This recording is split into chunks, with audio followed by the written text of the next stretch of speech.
नमस्कार दोस्तों, peak PCS के इस वीडियो में आप लोगों का स्वागत है। उम्मीद करते हैं सभी लोग बढ़िया होंगे। तो जैसा कि पिछले वीडियो में हम लोगों ने जो है इथिक्स जीएस पेपर 4th में देखा था, उसी के आगे से हम लोग स्टार्ट करेंगे, जिसका टॉपिक होगा अगला सूचना का अधिकार अधिनियम। और इसके पहले हम लोगों ने जो है देखा था गुड गवर्नेंस क्या होता है और शासन में पारदर्शिता, है ना। ये सारे कॉन्सेप्ट जो है हम लोगों ने देखे थे। तो उसी के आगे आज के वीडियो में हम लोग देखेंगे सूचना का अधिकार अधिनियम और ओएसआई एक्ट देखेंगे, और इसी प्रकार से अन्य चीज़ देखेंगे, है ना। कोड ऑफ एथिक्स देखेंगे, कोड ऑफ कंडक्ट देखेंगे, ये सारी चीज़ें देखेंगे। अगर बात करें सूचना का अधिकार, है ना, तो राइट टू इंफॉर्मेशन, अगर बात करें इसकी सबसे पहले स्टार्टिंग कहाँ पे हुई थी सूचना का अधिकार अधिनियम, तो ये सबसे पहले 1766 में, है ना, 1766 में जो है स्वीडन में लाया गया था। कहाँ पे? स्वीडन में। फिर बात करें भारत में राइट टू इंफॉर्मेशन, तो ये 2003 में जो है सुप्रीम कोर्ट के केस के आधार पर जो है क्या लाया गया था, है ना। तो सुप्रीम कोर्ट के एक केस के जो है बेस पर लाया गया था। क्या? People's union for the civil liberty versus union of India. इस केस में जो है नागरिकों को जानने का अधिकार दिए जाने के लिए जो है इसका प्रावधान किया गया था, है ना। सबसे पहले जो है इसके बारे में बात की गई थी। फिर बात करते हैं भारत में राइट टू इंफॉर्मेशन विधेयक कब लाया गया, तो ये लाया गया था 2005 में, कानून बना था, है ना, जिसे संविधान के अनुच्छेद कौन से, आर्टिकल 19(1)(a) में शामिल किया गया है ना। इसके तहत जो है मौलिक अधिकार और कानूनी अधिकार के रूप में दर्जा दिया गया है। तो हालांकि ये सब चीज़ें तो आप लोग जानते ही होंगे, है ना। तो 2005 में जो है राइट टू इंफॉर्मेशन एक्ट को जो है बनाया गया था, कानून बनाया गया था। अगर बात करें इसकी विशेषताएं क्या हैं, है ना, तो एक तो इसकी विशेषताओं में हो जाएगा कि सूचना जो है 30 दिन के अंदर मिलेगी। मतलब अगर आपको कोई चीज़ की जानकारी चाहिए, किसी चीज़ की सूचना चाहिए हो, तो आप जब अपील करेंगे, आप जब राइट टू इंफॉर्मेशन एक्ट के तहत जो है सूचना की मांग करेंगे, तो उस डिपार्टमेंट की जिम्मेदारी होती है कि वो आपको सूचना जो है 30 दिनों के अंदर प्रोवाइड कराएं। और अगर इसके अंदर नहीं देते हैं तो उनको जुर्माना देना होगा, है ना। और अगर कोई बहुत ही ज़रूरी सूचना है ना, जो किसी के जीवन और मरण से संबंधित है ना, तो वो सूचना आपको 48 घंटे के अंदर उनको देनी होगी, है ना। तो इस प्रकार जो है नॉर्मल सिचुएशन में आपको 30 दिन के अंदर सूचना प्राप्त हो जाएगी, पर अगर कोई जीवन से संबंधित सूचना या बहुत ही इमरजेंसी है तो 48 घंटे में आपको सूचना की प्राप्ति हो जाएगी। अगली क्या विशेषता है कि अगर आप बीपीएल के नीचे आते हो, बीपीएल मतलब बिलो पॉवर्टी लेवल, मतलब क्या होता है, गरीबी रेखा से नीचे का जीवन यापन है आपका, तो आपको निःशुल्क सूचना प्राप्त होगी। और अगर गरीबी रेखा के ऊपर हैं तो आपको 10 रुपये जो है प्रति सूचना के देना पड़ेगा, है ना। और भी चीज़ें डिपेंड करती हैं कि आप सूचना ले कैसे रहे हो, मतलब कभी कभी सीडी में देना होता है, कभी कभी केवल कागज़ में ही मिल जाता है ना। तो अब डिपेंड करता है कौन से फॉर्म में आप सूचना प्राप्त कर रहे हो, या फिर पीडी में ले रहे हो, मतलब पेन ड्राइव, है ना। तो उस हिसाब से आपका जो है खर्चा बढ़ जाएगा। बाकी पब्लिक जो है रिलेशन ऑफिसर से जो है इनको भी नियुक्त किया जाता है ना। तो ये जो हैं 2-3 मुख्य विशेषताएं हैं राइट टू इंफॉर्मेशन एक्ट की, सूचना का अधिकार अधिनियम। फिर बात करते हैं इसके महत्व की। तो इसका महत्व क्या है कि शासन में अधिकतम लोगों की भागीदारी हो जाएगी, क्योंकि जब हर व्यक्ति की सूचनाओं तक पहुंच हो जाएगी, पारदर्शिता बढ़ेगी इससे, है ना। तो इसमें लोग क्या हैं, लोग आम जनता भी शासन में अपने आप को भागीदारी समझेगी, है ना। इससे शासन का सशक्तिकरण भी होगा लोगों का, और शासन में भागीदारी भी शामिल हो जाएगी। दूसरा, प्रशासन में पारदर्शिता होगी, खुलापन और जवाबदेहिता आएगी, है ना। सरकार के प्रति लोगों का विश्वास बढ़ेगा। फिर क्या हो जाएगा, लोकतांत्रिक निर्णय प्रक्रिया में जनता की भागीदारी होगी, जाहिर सी बात है, ये तो हो ही जाएगा, है ना। सुशासन का अधिकार होगा, गुड गवर्नेंस को बढ़ावा मिलेगा, है ना, चूँकि सारी चीज़ें जो है खुलापन को बढ़ावा मिलेगा, लोगों की जानकारी हर चीज़ की हो जाएगी, लोगों तक सूचनाएं आराम से पहुंच सकेंगी, है ना। तो पारदर्शिता बढ़ेगी, सुशासन भी बढ़ेगा। दूसरा, लोक केंद्रित शासन होगा, है ना। लोक केंद्रित का मतलब जनता केंद्रित, है ना, कि जनता के लिए शासन होगा, ऐसा शासन जिसमें जनता को केंद्र या लक्ष्य के रूप में शामिल करके फिर उसके लिए योजनाओं का संचालन करना। तो ये भी एक जो है महत्व हो जाएगा। और वंचित वर्ग का कल्याण सुनिश्चित होगा, है ना, चूँकि जो योजनाएं होती हैं और जो पेंशन या जो भी चीज़ें चलाई जा रही हैं, वो सबसे ज़्यादा वंचित वर्गों के लिए ही होती हैं, तो उनका जो है कल्याण सुनिश्चित होगा। दूसरा, सरकार व प्रशासन पर सकारात्मक दबाव बना रहेगा, है ना, कि क्या कार्य करना है और सकारात्मक रूप से कार्य करना है। तो इस प्रकार जो है सरकार व प्रशासन पर जनता से सकारात्मक जो है दबाव या प्रेशर बना रहेगा, है ना। तो राइट टू इंफॉर्मेशन की ये सारी जानकारियाँ थी। अब हम लोग देखेंगे आधिकारिक गोपनीयता एक्ट, है ना। आधिकारिक गोपनीयता एक्ट जो है बहुत 1923 में बहुत पहले बनाया गया था, है ना। अगर इंग्लिश की बात करें तो इसको कहते हैं ऑफिशियल सेक्रेट एक्ट, है ना। तो देख लेते हैं क्या था ये। तो ब्रिटिश शासनकाल में 1923 में जो है इसको लागू किया गया था, जो आज भी हमारे देश में लागू है। इस अधिनियम के तहत राष्ट्रीय सुरक्षा, कूटनीति, जासूसी आदि जानकारियां जो है गुप्त रखी जाती थी, है ना, तथा राइट टू इंफॉर्मेशन से बाहर रखी जाती थी। तो OSA एक्ट के तहत जो जानकारियां होती हैं वो RTI से बाहर रखी जाती हैं। मतलब राइट टू इंफॉर्मेशन के एक्ट के तहत इन चीज़ों की जानकारी आप नहीं मांग सकते हो, है ना। इसको लेकर समय समय पर विवाद होते रहे हैं। फिर सेकंड ARC, है ना, द्वितीय प्रशासनिक सुधार जो रिपोर्ट आई थी उसमें भी इसे निरस्त करने की बात की गई थी, क्योंकि कुछ जानकारियां ऐसी हैं जिनके बारे में लोगों को जानकारी होनी चाहिए थी। पर क्या करते हैं सरकार या वो विभाग क्या करते हैं कि उन जानकारियों को इसमें डाल देते हैं इस अधिनियम में। तो फिर राइट टू इंफॉर्मेशन के तहत इसकी जानकारी मांग नहीं सकते हो। इसका काम बिल्कुल वही हो जाता है जो कि नवी अनुसूची बनाई गई थी, है ना। तो उसमें सारी चीज़ें क्या, सारे ऐसे अधिनियम जिन पर कोई वाद विवाद नहीं चाहते थे वो उसमें डाल देते थे, है ना, कि जिसमें कोई न्यायिक समीक्षा नहीं की जा सकती थी। तो उसी प्रकार है कि वो सारी चीज़ें जो नहीं बताई जाने वाली होती है या नहीं बताना चाहते हैं उसको इसमें डाल देते थे। तो इसलिए जो है बहुत विवाद होता है टाइम टू टाइम कि इस अधिनियम को ख़त्म कर देना चाहिए, है ना, कि लोगों को जानकारी तो होनी चाहिए हर चीज़ की। जब तक कि आंतरिक सुरक्षा से खतरा ना हो तब तक वो सारी जानकारियाँ दी जानी चाहिए जनता को। तो यही सारी चीज़ें थी। अब हम लोग पढ़ेंगे बहुत ही महत्वपूर्ण चीज़ें, आचार संहिता एवं आचरण संहिता, है ना।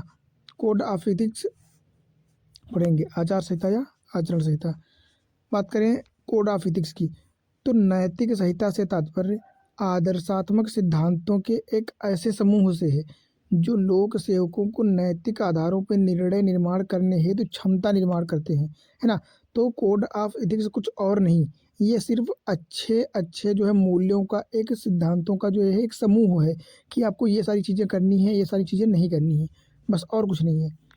तो नैतिक संहिता क्या है? तो नैतिक संहिता एक गाइडलाइन की तरह होते हैं जो उन मामलों में दिशा निर्देश देते हैं जहाँ कोई विशेष नियम ना हो या नियमों की अस्पष्टता हो, है ना। मतलब नैतिक संहिता या कोड ऑफ एथिक्स वहाँ पर आपकी सहायता करती है कभी कभी जहाँ पर ऐसी चीज़ें होती हैं कि आपको समझ में नहीं आता कि क्या करना चाहिए, है ना, या जो नियम है उनमें अस्पष्टता है, तो वहाँ पे हमको इन चीज़ों का प्रयोग करके जो है नैतिक कार्य करने होते हैं। अगला, विभिन्न संगठनों की अपनी अपनी जो है उनकी नैतिक संहिता होती है।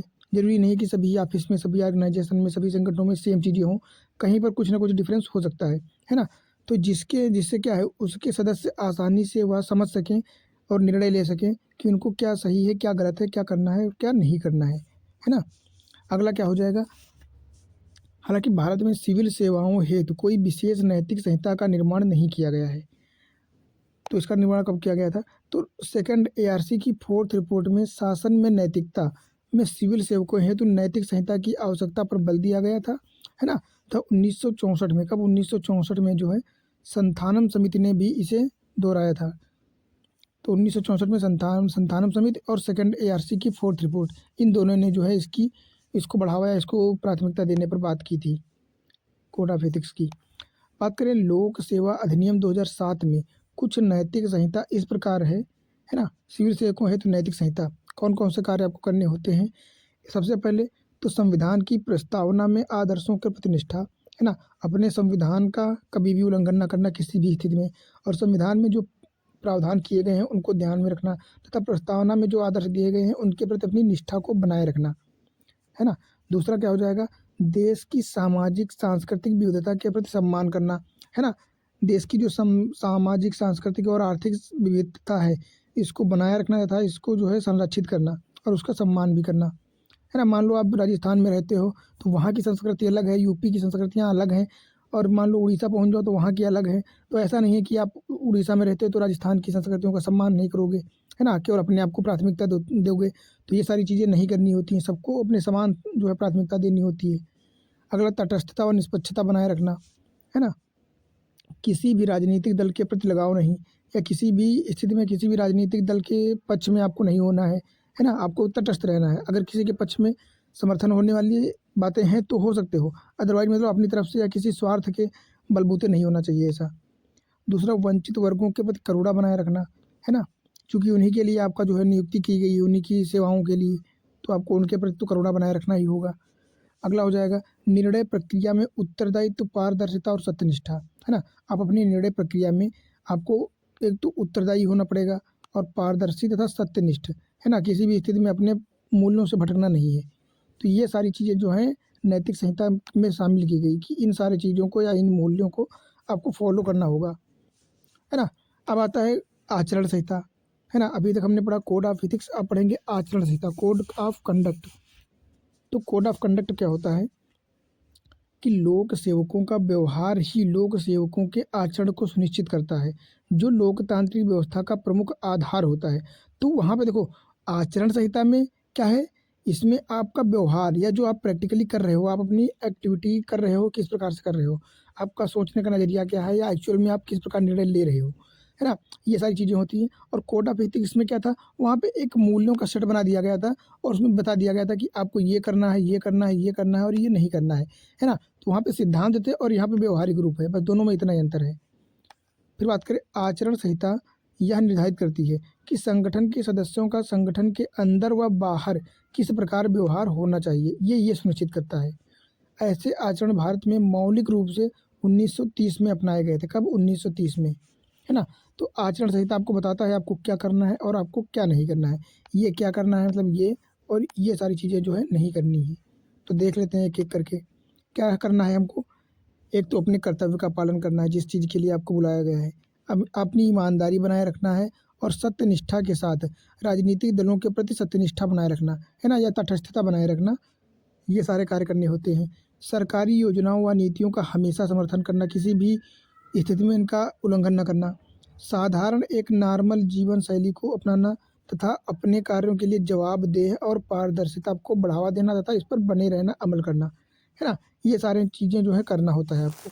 और आपको क्या नहीं करना होता है सिविल सेवा में, एक तो किसी के साथ भेदभाव नहीं करना होगा, है ना। आपको किसी भी स्थिति में किसी के साथ भेदभाव या असमानता नहीं करनी है। दलों के साथ साठ-गाँठ नहीं करनी है ना, कि दलों के साथ या राजनीतिक पार्टियों के साथ साठ-गाँठ करके जो है अपने स्वार्थों के लिए जनता का उल्लंघन कर दें या उनके द्वारा दी जाने वाली योजनाओं में असमानता को फैला दें, भ्रष्टाचार कर दें, ये सारी चीज़ें नहीं करनी है। सरकार की आलोचना कभी भी किसी भी स्थिति में नहीं करनी है। भ्रष्टाचार नहीं करना है और नशे से हमेशा दूर रहना है ना। तथा विवाह संबंधी निर्देश भी दिए गए हैं कुछ थोड़े बहुत इसमें, है ना। तो ये सारी चीज़ें करनी है और इस प्रकार के कोई भी कार्य नहीं करने हैं। आगे देख लेते हैं क्या है कि अखिल भारतीय सेवाओं के लिए 1955 में आचरण नियम जो है बनाए गए थे। कब बनाए गए थे? तो 1955 में, है ना। 1962-64 में भ्रष्टाचार पर संधानम समिति, क्या इसने क्या कहा था कि आचरण इनके अनुसार भी आचरण नियम बनाए गए थे, है ना। फिर बात करते हैं नैतिक संहिता व आचरण संहिता में व्यवहारिक दृष्टिकोण से पूर्णतः अंतर नहीं किया जा सकता, लेकिन फिर भी कुछ अंतर इस प्रकार हैं। तो कोड ऑफ इथिक्स क्या है, कोड ऑफ कंडक्ट क्या है, यहाँ पे थोड़ा दोनों में जो है अंतर दिखाया गया है। नैतिक संहिता या कोड ऑफ एथिक्स की बात करें तो ये एक सैद्धांतिक पक्ष है या फिर मूल्यों या अच्छे कार्यों, सकारात्मक कार्यों का एक जो है ग्रुप है, समूह है। पर बात करें आचरण संहिता क्या है, तो ये एक उन्हीं समूहों को फॉलो करने के बाद जो व्यवहार बनता है आपका, वो है। तो एक हिसाब से कह सकते हैं कि नैतिक संहिता जो है ये एक सैद्धांतिक पक्ष है और आचरण संहिता व्यवहारिक पक्ष, ठीक है। फिर नैतिक संहिता क्या है, नैतिक संहिता में नैतिक मूल्यों को शामिल किया जाता है, जबकि आचरण संहिता में आपके आचरण वाले मूल्यों को शामिल किया जाता है कि आप क्या कर रहे हो, है ना। तो आचरण में क्या आएगा कि मान लो आप सड़क पे जा रहे हो, कहीं कांटे पड़े दिखे सड़क पे, तो अगर आपके मन में ऐसा विचार आया कि यार इनको हटा देना चाहिए साइड में, देखो ये सारी चीज़ें सबको पता होती हैं कि सड़क पे गुटखा पड़ा है या कहीं ईंटें पड़ी हैं या कुछ भी पत्थर पड़ा है तो उसको हटा देना होता है। पर जो हटाता है ना, वो एक्चुअल में आचरण संहिता को पाता है, ये हो जाएगा। फिर नैतिक संहिता क्या है, ये सामान्य व अमूर्त है। अमूर्त का मतलब उनको देखा नहीं जा सकता है, केवल उनको फील किया जा सकता है ना, माइंड में रखा जा सकता है उन चीज़ों को। पर अगर बात करें आचरण संहिता तो ये मूर्त रूप से होती है, क्योंकि ये आपकी एक्टिविटीज़ में दिखती हैं, आपकी गतिविधियों में दिखती हैं, व्यवहार में दिखती हैं। फिर नैतिक संहिता क्या है, ये आपको सिद्ध मार्गदर्शक सिद्धांत के रूप में कार्य करता है। और आचरण का संहिता क्या है, ये स्वीकृत या अस्वीकृत व्यवहार होता है कि आपको क्या करना है क्या नहीं करना है आपको पता होता है। नैतिक संहिता स्थायी होता है ना। पर आचरण संहिता परिवर्तनशील होते हैं, ये टाइम टू टाइम जो है चेंज होती रहती है। तो ये दोनों क्या थे, ये दोनों अंतर थे, एक तो आचरण संहिता और नैतिक संहिता में, है ना।